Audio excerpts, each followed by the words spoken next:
Exam से पहले आप अपने नोट्स भी रिवाइज करने के लिए तैयार होते हैं, एग्जाम से पहले आप अपनी एडिक्शंस को सेक्रीफाइस करने के लिए भी तैयार होते हैं, आप हर चीज करने के लिए तैयार हो जाते हैं एग्जाम से पहले। आज क्यों? फर्स्ट टारगेट जेईई मेंस 1 से पहले मिनिमम मैं आपको कह रहा हूं, अगर आप इससे ज्यादा कर सके तो आपकी बहुत अच्छी बात है।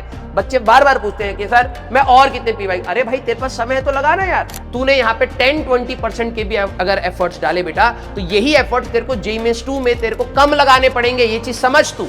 तुम 100% के चक्कर में 10-20% पर ही रह जाते हो। मैं कहता हूं 10-20% ही लगा लो भाई। हेलो बच्चों, मेरा नाम है राजन सिंह और मैं आप सभी का स्वागत करता हूं जेईई वाला चैनल पर। और मेरे को पता है कि जेईई की नोटिफिकेशन हमारे पास आ चुकी है कि इस बार का पैटर्न थोड़ा सा चेंज है। जो आपके ऑप्शनल सवाल पिछले सालों तक दिए जा रहे थे, कोविड के टाइम में जो रिलैक्सेशन मिला था बच्चों को, वो इस बार नहीं होगा। तो मेरे को पता है कि जब भी एग्जाम से पहले कभी भी कोई हल्की सी भी मॉडिफिकेशन बच्चों के लिए आती है तो ये काफी स्ट्रेसफुल होती है। और ऑलरेडी हमारा जो भी बच्चा है, वो भले ही हमसे पढ़ रहा हो या नहीं पढ़ रहा हो, उसके दिमाग में हमेशा बैकलॉग और पीछे जो चीजें छूटी हुई हैं उसका स्ट्रेस रहता है।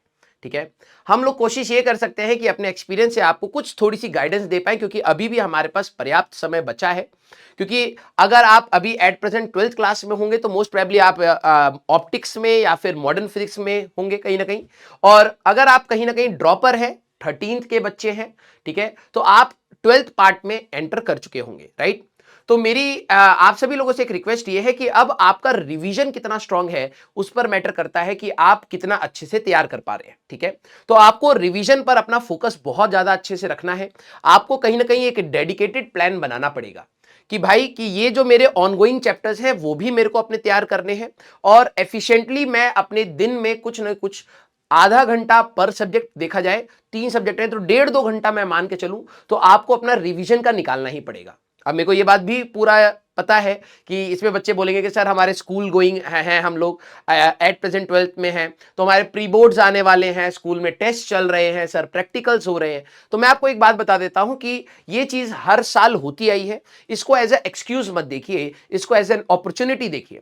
अगर आपके स्कूल में भी टेस्ट हो रहे हैं तो वो उन्हीं चैप्टर्स के हमारे पास हो रहे हैं जो आपके कहीं ना कहीं जेईई मेंस में भी आने वाले हैं। मैं मानता हूं आप में से कई बच्चों का टारगेट होगा कि सर मैं तो सीधे जेईई एडवांस की टारगेट के रख रहा हूं, तो मेरे लिए जेईई मेंस इतना ज्यादा इंपॉर्टेंट है नहीं। ये मानना आपका गलत हो सकता है। क्यों? क्योंकि अगर आपके बोर्ड्स में 75% नहीं है और प्लस अगर आपने जेईई मेंस क्वालिफाई नहीं करा तो आप एडवांस देने लायक नहीं रहेंगे। ठीक है, तो समझदारी इस बात में है कि जो हमारे पास जनवरी में सबसे पहला जो हमारे को पहाड़ चढ़ना है दैट इज जेईई मेंस। और 12वीं का अगर कोई बच्चा है तो विद प्री बोर्ड्स आपको कैसे करना है, और अगर कोई ड्रॉपर का बच्चा है तो उस समय तक आपका खुद का 12th क्लास का सिलेबस चल रहा होगा। लास्ट पार्ट में आप मॉडर्न फिजिक्स में कहीं ना कहीं होंगे। कहीं पर भी अगर आप पढ़ रहे हैं, ऑनलाइन पढ़ रहे हैं, ऑफलाइन पढ़ रहे हैं, तो मॉडर्न फिजिक्स की कुछ ना कुछ चीजें चल रही होंगी। साइमल्टेनियसली आपको जेईई मेंस की भी तैयारी करनी पड़ेगी। ठीक है, तो अब बात यह है कि सर ये करा कैसे जाए। तो पहली बात है कि टाइम मैनेजमेंट आपको करना पड़ेगा। ठीक है, अब देखो आप मेरे से अगर कोई चीज या किसी भी टीचर से अगर आप कोई चीज एक्सपेक्ट करोगे तो वो फिर भी आपको एक सोल्यूशन देने की कोशिश करेगा, और उस सोल्यूशन का रिजल्ट आपको तभी मिलेगा जब आप उस पर प्रैक्टिस करेंगे और आप उसको डेडिकेटेडली फॉलो करेंगे, है ना। तो आपके पास लिमिटेड टाइम है, नो डाउट। लेकिन क्या सर यहां से भी किया जा सकता है? मैं आपको एग्जांपल देता हूं। जनरली देखो, अब ये वाला example as a negative mindset के साथ लोगे तो कई बच्चे फिर भटक जाएंगे। ठीक है, अच्छा कि सर आप तो कह रहे हो कि लास्ट में भी एक क्रैश कोर्स चीज आती है और उस क्रैश कोर्स से भी सिलेक्शन हो जाते हैं। हाँ, हो जाते हैं। तो सर मैं तो अभी 1 महीना पहले चल रहा हूं ना, तो थोड़ा सा और रिलैक्स मोड में रहूंगा और फिर मैं आखिरी में किसी क्रैश कोर्स को ज्वाइन करके अपनी तैयारी करके सिलेक्शन ले लूंगा जैसे दूसरे लोगों ने लिया है। ये बच्चे को दिमाग में जनरली चीजें आ जाती हैं। ठीक है, अब मैंने आपको क्या बोला कि अगर हम आपको रास्ता देते हैं तो इसका मतलब ये नहीं है कि साइमल्टेनियसली आपके पास एक एक्सक्यूज बन जाए। ठीक है, आपके पास ये समय है। देखिए, मैं तो आपको बोलूंगा कि आपको क्रैश कोर्स की कोई जरूरत नहीं है। ठीक है, मेरे को नहीं पता यहां पर आएगा या कहीं पर भी आएगा। क्रैश कोर्स से पहले भी आपके पास समय था, आपने उसको जाने दिया, आपने उसको यूटिलाइज नहीं करा। अचानक से आपके अंदर ऐसा डिसिप्लिन नहीं आएगा कि आप अचानक से टीचर्स बिल्कुल कंप्रेस करके डेटा को दे रहे हैं तो आप बहुत एफिशिएंटली एब्जॉर्ब करोगे। अब उसमें वही बच्चा कर पाता है जो एक तो पहली बात बहुत हाईली एफिशिएंट हो, बहुत हाईली डेडिकेटेड हो, कंसिस्टेंट हो और ग्रेस्पिंग पावर भी अच्छी हो। कई बच्चे होते हैं डिसिप्लिन वाले होते हैं लेकिन ग्रेस्पिंग पावर इतनी तेज नहीं होती, और जब टीचर तेज तेज पढ़ा रहा होता है तो उसके लिए उसको चीजें उतनी रेट से समझ नहीं आती। अब टीचर खराब हो जाता है एट द एंड, इसमें उस बच्चे को लगता है यार ये टीचर अच्छा नहीं है, लेकिन टीचर के पास भी एक लिमिटेड टाइम में पूरे कोर्स को कराने का टारगेट है, तो वो उससे कम स्पीड पर जा नहीं सकता है ना। उसी टीचर को आप पूरे 2 साल पढ़ाने के लिए दे दीजिए, तो उसी चीज को बहुत डिटेल में आपको आराम आराम से बताने लगेगा, है ना, तब आपको अच्छा भी लगेगा। तो क्रैश कोर्स अगर आप सोच रहे हो, कुछ बच्चे उस पर बैठे होंगे भाई क्रैश कोर्स आएगा तो मैं वहां से कर लूंगा, बेटा वो भी कठिन होता है, क्योंकि आपको उसमें भी डिसिप्लिन दिखाना पड़ेगा, आपको वही चीजें वहां पर करनी पड़ेंगी जो आज आपको करनी चाहिए। और मैं हर बार बच्चे को एक बात बोलता हूं कि एग्जाम से पहले आप वो हर चीज करते हैं जो एक्चुअली में आप पूरे साल अगर कर रहे होते तो आज स्ट्रेस फ्री होते। एग्जाम से पहले आप 16-17 घंटे भी पढ़ने के लिए तैयार होते हैं, एग्जाम से पहले आप अपने नोट्स भी रिवाइज करने के लिए तैयार होते हैं, एग्जाम से पहले आप अपनी एडिक्शंस को सेक्रीफाइस करने के लिए भी तैयार होते हैं, आप हर चीज करने के लिए तैयार हो जाते हैं एग्जाम से पहले। आज क्यों नहीं? क्योंकि आज सर अभी स्ट्रेस उतना पॉइंट पर आए नहीं कि हम लोग अब पैनिक करें, है ना। अभी मेजॉरिटी बच्चे इस चीज में है कि सर हमारे से जो पीछे की चीजें खराब हुई हैं उसको कैसे करें। मैं अपनी क्लास में भी बच्चों को ये बता रहा था कि बैकलॉग एक टर्म, जब मैं तैयारी कर रहा था तो मेरे से भी चीजें छूटती थी, टू बी वेरी ट्रू। मैं कभी उसका इतना स्ट्रेस नहीं लेता था कि यार यार भाई मैंने छोड़ दिया, कोई बैकलॉग वर्ड का मतलब दिमाग में टर्म ही नहीं था हमारे पास कि बैकलॉग नाम की भी कोई चीज होती। मेरे को लगता था मैंने पढ़ा ही नहीं, बस खत्म, सीधी सी बात। वो बैकलॉग नहीं था कभी। मेरे को ये भी नहीं होता था कि यार कि पूरा मेरे को कवर करना है। मेरे को ऐसा लगता था ठीक है भाई ये चैप्टर मिस हो गए या नहीं समझ आए, देख लेंगे थोड़ा बहुत जितना हो पाएगा। अब बैकलॉग टर्म के साथ एक बच्चा हमेशा रहता है यार बैकलॉग प्रॉब्लम है तो मेरा सिलेक्शन नहीं होगा, ऐसा नहीं होता है। आपको हर बच्चे का, अगर मैं बोलूं कि यार देखो पूरे सिलेक्शन में 12-13-14 लाख बच्चे अगर जेई का एग्जाम दे रहे हैं, या फिर ऐसी ही अगर आप देखें तो नीट में भी 20-22 लाख बच्चे हैं, 23 लाख बच्चे हैं, हर बच्चे का कुछ ना कुछ तो छूटेगा। 100-150 ऐसे बच्चे हो सकते हैं जो फुल सिलेबस कंप्लीट कर ले जाए, ठीक है, मैं उन 100-150 को साइड कर देता हूं। बाकी सभी का तो कुछ ना कुछ, कोई ना कोई टॉपिक होगा, कोई ना कोई चैप्टर होगा, कोई ना कोई सब्जेक्ट होगा, छूटेगा ही छूटेगा यार। तो आपको उसका स्ट्रेस नहीं लेना है, आपको यह देखना है कि हमारे पास जो लिमिटेड टाइम फ्रेम है उसमें मैं बेस्ट क्या कर सकता हूं।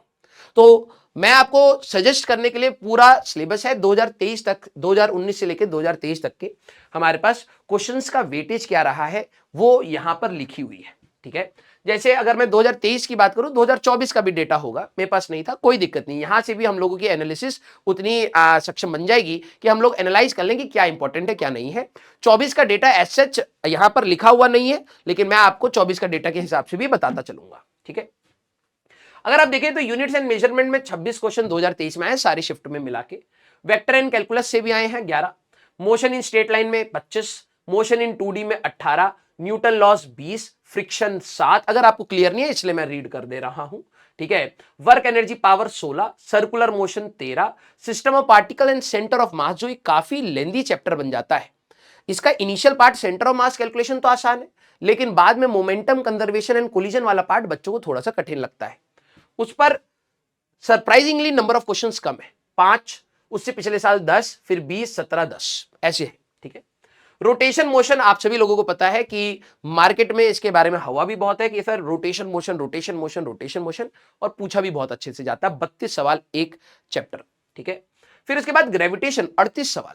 सर क्या बात कर रहे हो, ग्रेविटेशन? यस। तो मैंने इनको क्लासिफिकेशंस कुछ कुछ करी है जिससे आपको अंदाजा पता लगेगा। Gravitation 38, mechanical properties of solids and fluids हमारे पास 41, ठीक है। काइनेटिक थ्योरी ऑफ गैसेस हमारे पास एंड थर्मोडायनेमिक्स 43, हमारे पास थर्मल प्रॉपर्टीज 7 मिला लोगे तो 50 हो गया हमारे पास। सिंपल हार्मोनिक मोशन 26, वेव्स के 12, इलेक्ट्रिक चार्जेस एंड फील्ड, अब 12वीं क्लास में electric charges and field 22, potential and capacitance 24, current electricity 29, magnetism and matter 14, EMI 20, AC 32, EM waves 24, ray optics 31, wave optics 32, और फिर मॉडर्न फिजिक्स अगर आप देखो तो 50-60 क्वेश्चन हो जाते हैं, और फिर सेमीकंडक्टर 24, ठीक है। सेमीकंडक्टर के हमारे पास 25, ठीक है। कम्युनिकेशन सिस्टम हमारा हट चुका है एस पर, अभी तो सिलेबस नहीं दिया उन लोगों ने, कोई भरोसा नहीं है कि वो जोड़ भी दे इसको, ठीक है। लेकिन अगर आप यहां तक की बात करें तो ये हमारे पास चैप्टर्स का वो है वेटेज क्या आ रहा है। अब बात यह है कि आप लोगों की सभी की, अगर एट प्रेजेंट कोई 12वीं क्लास में बच्चा है या फिर एट प्रेजेंट वो ड्रॉपर का स्टूडेंट है, 11th तो आपकी हो गई है, तो मैंने यहां पर क्या करा है कि देखो यार, अब आपके अगर हो सकता है ये चैप्टर छूटे हो सकता है पढ़े हो लेकिन अच्छे से नहीं पढ़े हो, रिवीजन प्लान में इन चैप्टर्स को जरूर इंक्लूड करिए। कुछ ऐसे चैप्टर हैं जो छोटे चैप्टर्स होते हैं फिजिक्स में, ठीक है, हो सकता है आपके छूटे हो या फिर आपने पढ़े हो, इनको रिवाइज जरूर करिए और इनका वेटेज भी अच्छा है। तो मैंने यहां पर वो चैप्टर्स के लिखे हैं जो शॉर्ट चैप्टर्स है। जैसे पहला हमारे पास यूनिट्स एंड मेजरमेंट्स, अगर कोई बच्चा ने लेक्चर्स देखे हैं तो वो यूनिट्स एंड मेजरमेंट्स को बहुत ही कम टाइम में, क्योंकि उसने 11th के सारे चैप्टर मेजॉरिटी पढ़ लिए, तो डायमेंशंस का अब दिक्कत आता नहीं। एप्लीकेशंस ऑफ डायमेंशन में 3 ही प्रकार की एप्लीकेशंस है। फिर आपका एरर्स वाला पार्ट आ जाता है। एरर्स में भी 5% से नीचे वाले सवाल, 5% से ऊपर वाले सवाल, 2 प्रकार के सवाल हैं। एडिशन, सब्ट्रैक्शन, मल्टीप्लिकेशन, डिवीजन में क्या करना होता है उसके ऊपर अगर आप सवाल लगा ले तो आपका ये पहला चैप्टर यूनिट्स एंड मेजरमेंट्स आसानी से निकल सकता है। फिर मैंने दिया है second chapter vector and calculation. Vector आपने मैथ्स में भी पढ़ा है, वेक्टर आपने फिजिक्स में भी पढ़ा है, तो आई डोंट थिंक कि आपको यहां पर बहुत ज्यादा दिक्कत आती है, जल्दी से आप इसको खींच लेंगे। फिर आपका आता है 12th हमारे पास mechanical properties of solids and fluids. ये शॉर्ट चैप्टर में सर आपने कैसे लिख दिया, सॉलिड्स वाला पार्ट तो छोटा ही है, हाँ फ्लूइड्स वाला पार्ट आपके लिए बड़ा हो सकता है, मैं मानता हूं, लेकिन सॉलिड्स वाला पार्ट आपके लिए छोटा ही है। उस पर भी आपको सवाल मिलते हैं, जहां पे स्ट्रेस के बारे में है, स्ट्रेन के बारे में है, young modulus, bulk modulus, share modulus, ये सारी चीजों के बारे में, हुक्स लॉ एंड ऑल, इसके ऊपर सवाल है, तो सॉलिड्स को मैंने वहां पर लिख दिया है। फिर 21 हमारे पास आता है मैग्नेटिज्म एंड मैटर। आपको भी पता है बहुत ही छोटा चैप्टर पढ़ा है सर, ये तो डिलीट हो गया, लेकिन फिर भी इलेक्ट्रिक डाइपोल के साथ ये मैच होते हुए मैग्नेटिक डाइपोल मोमेंट के ऊपर भी सवाल बन रहे हैं, टाइम पीरियड के सवाल बन रहे हैं, तो ये आपके लिए बहुत छोटा है। अगर आपने इलेक्ट्रोस्टैटिक्स पढ़ा हुआ है तो आप बहुत जल्दी इसको खींच के ले जाएंगे, ठीक है। फिर 27 हमारे पास आ रहा है बेटा, ड्यूअल नेचर ऑफ, हाँ देखो 27, 28, 29, 27, 28, 29, dual nature of radiation and matter, atoms and nuclei. मैं ये मान के चलता हूं कि यार कि देखो आप लोगों ने 11th क्लास में भी केमिस्ट्री में फोटो इलेक्ट्रिक भी पढ़ा है, डी ब्रॉगली भी पढ़ा है, बोहर्स मॉडल भी पढ़ा है, रदरफोर्ड भी पढ़ा है, और केमिस्ट्री में फर्स्ट ऑर्डर काइनेटिक्स भी पढ़ी है, एंड आपने न्यूक्लियर केमिस्ट्री भी पढ़ी है। सर नहीं पढ़ी, मेरा तो बैकलॉग था, तो ठीक है भाई, मैं तेरे को अब ये बता रहा हूं, ये छोटे चैप्टर्स है। अगर तू इनको यहां पर तैयार करता है, जो ये आखिरी के पार्ट वाले हैं, इनका वेटेज भी तू ध्यान से देख ले, अच्छा खासा वेटेज हर चैप्टर रख रहा है। अगर तू ड्यूअल नेचर एंड रेडिएशन की बात कर रहा है, उसमें भी हमारे पास 23 सवाल, हमारे पास एटम्स की बात करोगे 27 सवाल। भाई एटम्स के चैप्टर में अगर तू नोटिस करे, रदरफोर्ड से ज्यादा सवाल है ही नहीं, 1-2 सवाल हैं, ठीक है, बाकी तो सारे बोहर्स के हैं। तो अगर तू इस चैप्टर को तैयार कर रहा है तो कहीं ना कहीं तो केमिस्ट्री में भी तो बेनिफिट आएगा। यस, न्यूक्लियाई, अब फर्स्ट ऑर्डर काइनेटिक्स की इक्वेशंस है और थोड़ी बहुत रेडियो एक्टिविटी अगर आपने केमिस्ट्री में भी पढ़ी है, न्यूक्लियर केमिस्ट्री, इसके ऊपर भी 24 सवाल। तो कहीं ना कहीं मैंने कहा है ये शॉर्ट चैप्टर्स है। शॉर्ट क्यों, केमिस्ट्री में भी पढ़ता तो टाइम लगता, फिजिक्स में भी पढ़ता तो टाइम लगता, एक बार पढ़ेगा तो कहीं ना कहीं दोनों जगह के सवाल होने बनने स्टार्ट हो जाएंगे। तो ये तो सिर्फ फिजिक्स के पार्ट है, इसमें केमिस्ट्री में भी सवाल आते हैं, है ना। तो अगर तू वो जोड़ेगा तो तेरे को एक बेनिफिट मिल जाएगा। तो ये शॉर्ट चैप्टर्स है, ऑल हैज गुड वेटेज, सबके वेटेज सही है, कम समय में आप ये कर सकते हैं। एक एक दिन मेरे हिसाब से अगर आप निकाल लेते हैं तो आसानी से ये चैप्टर्स आपके एक एक दिन में कवर होने वाले चैप्टर्स हैं। एक एक दिन पूरा, मैं ये नहीं कह रहा हूं 12 घंटे लगा के, नहीं, मैक्स टू मैक्स 4 या 5 घंटा भी अगर आपने इनके लिए निकाल दिया तो with question practice and PYQs आप इनको आसानी से कर सकते हैं। 2 प्रकार के बच्चे, एक बैकलॉग, सर मैंने पढ़ा ही नहीं है, तो आपको हो सकता है 6-7 घंटा लगे, लेकिन जिन्होंने पढ़ा है आप इसको मैक्स टू मैक्स 2 घंटे में रिवाइज कर सकते हैं, और रिवाइज करने के बाद 2-3 घंटा अगर आपने सवाल लगा लिए तो आप इसके लास्ट 5 ईयर्स के पीवाईक्यूज बहुत आसानी से खत्म कर सकते हैं। अब बात आती है, सर कई बच्चे कहते हैं सर पीवाईक्यूज कितने साल के लगाने चाहिए। देखो इसकी कोई लिमिट नहीं होती, ठीक है।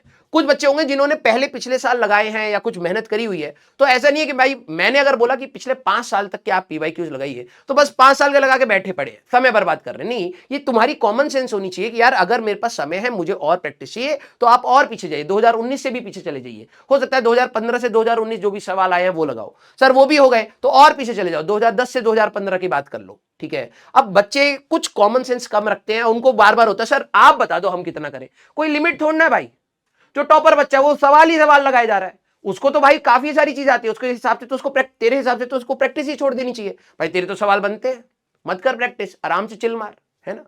ऐसा एटीट्यूड होता ही नहीं है, आपकी प्रैक्टिस हमेशा ऑनगोइंग होती है बेटा।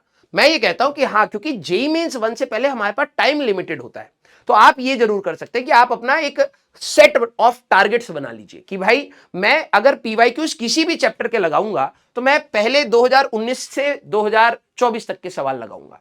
आपके पास एक पीवाईक्यू की किताब होनी बहुत मस्ट है, टॉपिक वाइज सेग्रीगेटेड है तो और भी अच्छी है। सर मॉड्यूल के सवाल हैं, मॉड्यूल में ही हमारे पीवाईक्यूज हैं, बहुत अच्छा है, लेकिन आपको पीवाईक्यूज जरूर लगाना है, because these are the most relevant सवाल जो आपके पास हो सकते हैं। मैं भी अपनी क्लास में 10 ऐसे सवाल बनाता हूं और खुद से ही करा देता हूं, सवाल मैंने ही बनाया, मैंने ही करा दिया, ठीक है। हर टीचर अपने खुद के सवाल बनाता है और करा देता है। Beat chemistry, maths and physics, सभी में मैं आपको ये बात बोलूंगा।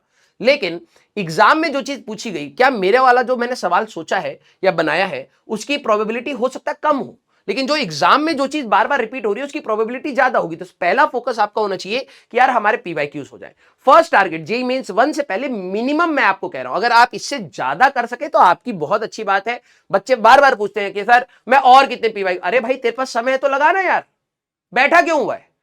2019 से पहले कोशिश करिए, मेरे वर्ड को ध्यान से सुनिए, कोशिश करिए कि 2019 से बाद के सारे पीवाईक्यूज हम सारे चैप्टर के लगा पाए हर सब्जेक्ट में। हो गए ज्यादा सवाल, 1000-1500 सवाल हो गए। अगर तू ये कर पाता है तो अच्छी बात है, अगर तू नहीं कर पाता है कोई दिक्कत नहीं, कुछ छूट गया, जेईई मेंस 2 से पहले कोशिश करियो कि इससे 2019 क्या 2012 से लेके या 2010 से लेके सारे सवाल मैं हर चैप्टर के लगाऊं। तो पहली कैटेगरी है बेटा शॉर्ट चैप्टर्स, जो आपको समय कम लगेंगे।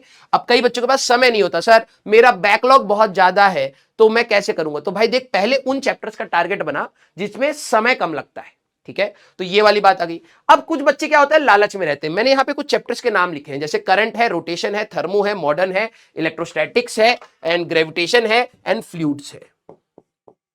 यहां पर मैंने कुछ चैप्टर्स के नाम लिखे हैं, ये हाई वेटेज चैप्टर्स भी है।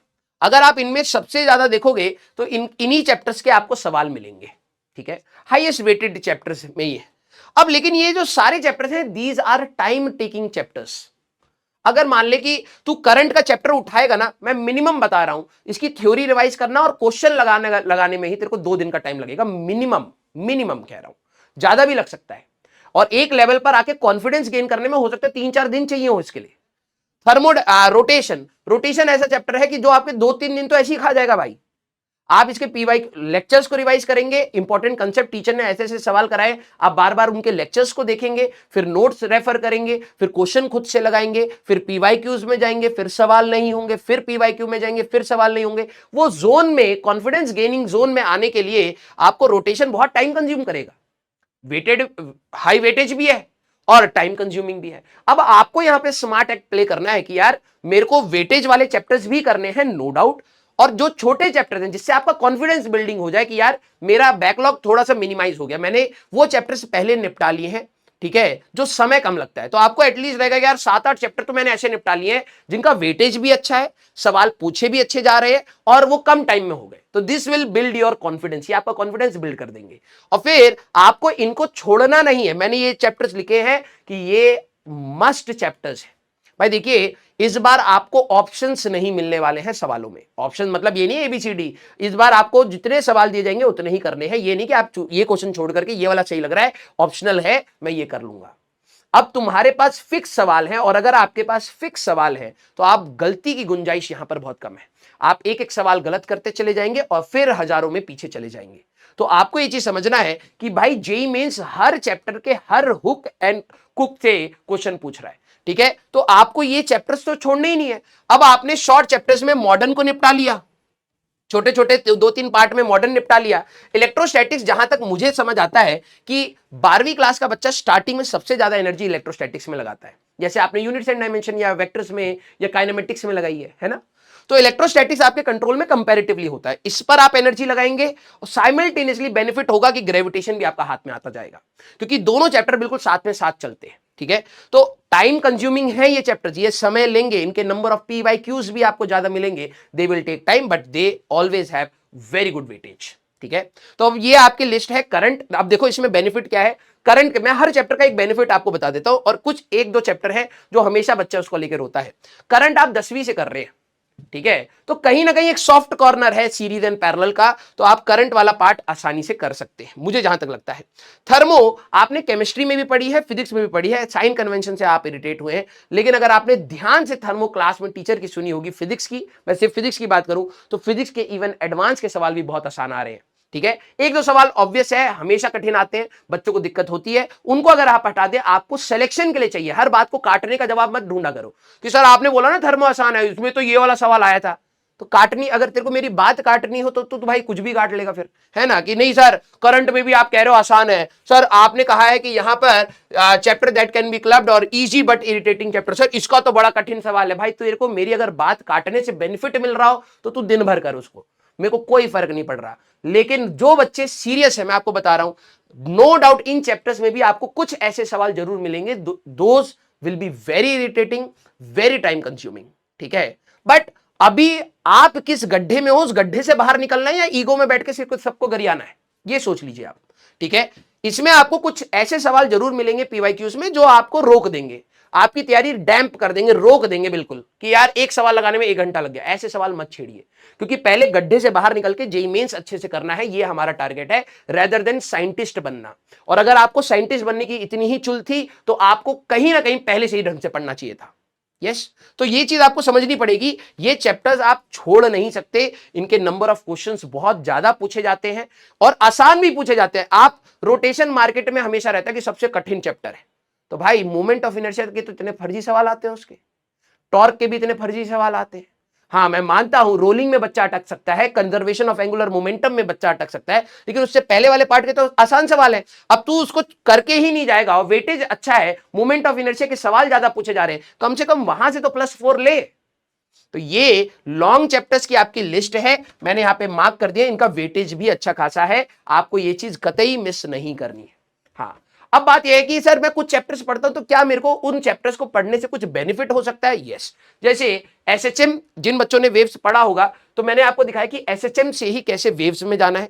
तो जब आप वेव्स पढ़ रहे हो तो एसएचएम का टच रहता है ना। और जब आप वेव्स पढ़ लेते हो तो यहां पर इंटरफेरेंस आता है, साउंड का भी आता है, लाइट का भी है, हमारे पास है, दोनों क्लब हो गए। जब आप वेव ऑप्टिक्स पढ़ेंगे तो वहां पर आ जाएगा इंटरफेरेंस वाला पार्ट। यहां पर आपको सिर्फ स्टैंडिंग वेव्स अलग से पढ़ना है और फिर आपके पास बीट्स अलग से पढ़ना है। यहां पर इंटरफेरेंस पढ़ोगे तो ये तीनों चैप्टर कहीं ना कहीं आप एक साथ क्लब कर लीजिए। जैसे आपने शॉर्ट चैप्टर्स में, मान लीजिए मैं वेव्स को शॉर्ट चैप्टर बोलता हूं, इवन वेव ऑप्टिक्स को मैं शॉर्ट चैप्टर मानता हूं। क्यों? क्योंकि अगर मैं देखूं वेव ऑप्टिक्स को पढ़ने में, अगर बच्चे ने क्लास में ध्यान से सुना है तो मुझे जहां तक लगता है 2 लेक्चर्स, मतलब दो लेक्चर्स का time 4 hours more than sufficient, आप पूरी थ्योरी अच्छे से रिवाइज कर जाओगे वेव्स एंड वेव ऑप्टिक्स की। इसमें आपको बस पढ़ा होना चाहिए। अगर आपने एक बार पढ़ रखा है, टीचर के साथ मेहनत करके, रिवीजन ऐसे खटाखट होती है, क्योंकि इतने फर्जी सवाल वेव्स के आते हैं आप बिलीव नहीं कर पाओगे, इतने फर्जी। बस बच्चे का क्या है कि एक मेंटली है, साइन और कॉस देखती सवाल छोड़ देना फिजिक्स में, ठीक है, तो वो बस उसी चीज का बेनिफिट उठाते हैं और आपको तंग करते हैं। तो ये चैप्टर्स आप क्लब करके आसानी से कर सकते हैं, एसएचएम, वेव्स एंड ये। अब आप कहोगे यार मैं वेव, देखो क्लब करने वाली बात क्या है, कोई बच्चा बोले सर मैं वेव ऑप्टिक्स पढ़ना चाहता हूं, मेरे को एसएचएम एंड वेव्स नहीं आ रहा है, कोई दिक्कत नहीं। जब तू वेव ऑप्टिक उठाएगा ना तो तेरे को ये, इसकी वजह से यहां पर कॉन्फिडेंस बिल्ड नहीं होगा। यहां पर भी तुम्हारी वही सारी चीजें आएंगी, यहां पर भी वही सारी चीजें आएंगी, यहां पर भी वही सारी चीजें आएंगी, तो इनको साथ लेके चलोगे तो तीनों चैप्टर में तेरा कॉन्फिडेंस भी बिल्ड होगा। दूसरा है इलेक्ट्रोस्टैटिक्स एंड ग्रेविटेशन, इनको आप क्लब कर सकते हो, बिल्कुल सिमिलर चलते हैं, मैंने आपको यहां पर बताया भी, वेटेज भी अच्छा है इनका, है ना। तो इलेक्ट्रोस्टैटिक्स अगर आप तैयार कर रहे हैं तो साइमल्टेनियसली ग्रेविटेशन भी आपका तैयार हो ही रहा है, ठीक है। तो बिल्कुल पैनिक मत करिएगा। अब आप सोचोगे यार मैंने ग्रेविटेशन कर रखा है, मेरे पास इलेक्ट्रोस्टैटिक्स करने का टाइम नहीं है। अरे पगले, दोनों बिल्कुल सिमिलर चलते हैं, थोड़ा सा टाइम लगा तेरा इलेक्ट्रोस्टैटिक्स भी उड़ जाएगा। और तूने अगर इलेक्ट्रोस्टैटिक्स पढ़ रखा है, सर 11 तो मेरी खराब थी, तो मैंने कहा कि इलेक्ट्रोस्टैटिक्स पढ़ रखा है ना, एक बार ग्रेविटेशन पढ़ने की कोशिश कर ले किसी से, कोई भी टीचर। जब तू पढ़ेगा तेरे को ऐसा लगेगा यार ये तो बिल्कुल सेम चल रही है चीजें, बस थोड़ा सा आखिरी में केपलर्स लॉ और सैटेलाइट मोशन थोड़ा सा अलग से आपको और देखना पड़ेगा, मेजॉरिटी सारी चीजें सेम ही है, ठीक है। एटम्स, ड्यूल्स एंड न्यूक्लियर, यहां पर मैंने इनको क्लब करा है क्योंकि सिमिलर टाइप के रहेंगे मॉडर्न फिजिक्स में, और ये आपको केमिस्ट्री में भी मदद कर देते हैं। अब आखिरी है इजी बट इरिटेटिंग। अब इजी तो रिलेटिव होता है ना, मेरे लिए जो चीज करनी आसान होगी आपके लिए हो सकता है ना हो, और आपके लिए जो चीज करनी आसान होगी मेरे लिए ना हो। लेकिन मैं इतने सालों से बच्चों को पढ़ा रहा हूं, कुछ चैप्टर्स ऐसे हैं जिसमें बच्चा हमेशा इरिटेटेड फॉर्म में सवाल लगाएगा, सवाल का आंसर भी आ जाएगा, पढ़ने के बाद कह रहा हूं। अब पढ़ा ही नहीं है तो सर सवाल ही नहीं होते, वो अलग बात है, पढ़ना तो तेरे को पड़ेगा ही ना। एक जोन के बाद ही तो सवाल होने स्टार्ट होते हैं। मेजॉरिटी बच्चे, अगर आपने इन चैप्टर्स का, जिनका मैंने यहां पर नाम लिखा है, अगर आपने ये चैप्टर्स पढ़े हुए हैं, बिलीव में आपके आंसर भी आते होंगे, लेकिन आप हमेशा उस चैप्टर को गरियाते रहते हैं। अबे यार ये चैप्टर देखते ना मन नहीं करता। कौन कौन से चैप्टर हैं? 15 नंबर सिंपल हार्मोनिक मोशन। अगर आपने पढ़े हैं, इसके सवाल होते हैं, लेकिन आप हमेशा इस चैप्टर का नाम, सवाल देखते ही इरिटेट हो जाते हैं। 9वें नंबर पे सिस्टम ऑफ पार्टिकल, जैसी कोलिजन आ जाए या स्प्रिंग ब्लॉक दिख जाए, बच्चा कलम वहीं रख देता है। लेकिन चलाता है ना, टीचर के साथ चलाता है तो सवाल होते थे, थोड़ा बहुत समझ भी आता था, लेकिन अकेले से हमेशा इरिटेटेड रहेगा। 22वें नंबर का chapter electromagnetic induction. Sir dot cross क्या हो रहा है, कहां पॉजिटिव बन रहा है, कहां नेगेटिव बन रहा है, क्या टर्मिनल वेलोसिटी, सर क्या म्यूचुअल इंडक्शन, क्या सेल्फ इंडक्शन, थोड़ा सा तमीज से करता है, सवाल बनते हैं लेकिन इरिटेटेड रहता है। फिर आता है ऑल्टरनेटिंग करंट। एसएचएम खराब है तो ऑल्टरनेटिंग करंट में फेजर होता है सर। कुछ एसएचएम हमारी 11th खराब थी तो इसलिए हमारा ऑल्टरनेटिंग करंट नहीं बन रहा। इसमें तो भाई साहब फॉर्मूला बेस्ड सवाल आते हैं और अगर तुमने बस थोड़ी सी कैलकुलेशन अपनी होल्ड रख रखी है तो ऑल्टरनेटिंग करंट भी आपका बनता है। And 30 semiconductor. सेमीकंडक्टर बच्चा एक बार मैं कह रहा हूं पढ़ा अगर होगा आपके सवाल बनेंगे ही बनेंगे, आप कहीं से भी पढ़ लीजिए, चैप्टर ही ऐसे हैं। बट हाँ इरिटेट कर देते हैं। इसमें लॉजिक गेट इतना आसान है बच्चे उसको भी इरिटेटेड फॉर्म में, क्योंकि मेंटली आप अगर इरिटेटेड हो तो इजी टॉपिक को भी आप कठिन बना ही दोगे। ठीक है, तो लॉजिक गेट का सवाल हर शिफ्ट में कहीं ना कहीं आ ही रहा है। एक श्योर शॉट 4 मार्क का सवाल होता है, बहुत इजी सी बुलियन अलजेब्रा होती है, बच्चा उसको भी इरिटेटेड फॉर्म में रह के खराब कर देता है। तो ये वो चैप्टर है जो मैं मानता हूं कि कंपैरेटिवली इजी है। ये मैं अपने लिए नहीं कह रहा कि भाई मेरे को एसएचएम इजी लगता है इसलिए इजी है, नहीं, मेजॉरिटी बच्चे जिन्होंने पढ़ा है, सर हमने तो पढ़ा ही नहीं, कठिन लगता है, तो वो तो तेरा ओपिनियन हमेशा वैसे ही रहेगा, रिजिड ही रहेगा, क्योंकि तूने पढ़ के देखा ही नहीं, टेस्ट ही नहीं करा। एक बार तू पढ़ के देखेगा, एक बार तू मेहनत करके देखेगा तो डेफिनेटली तेरे को ये इजी लगेंगे बट तेरे को इरिटेटिंग लगेंगे।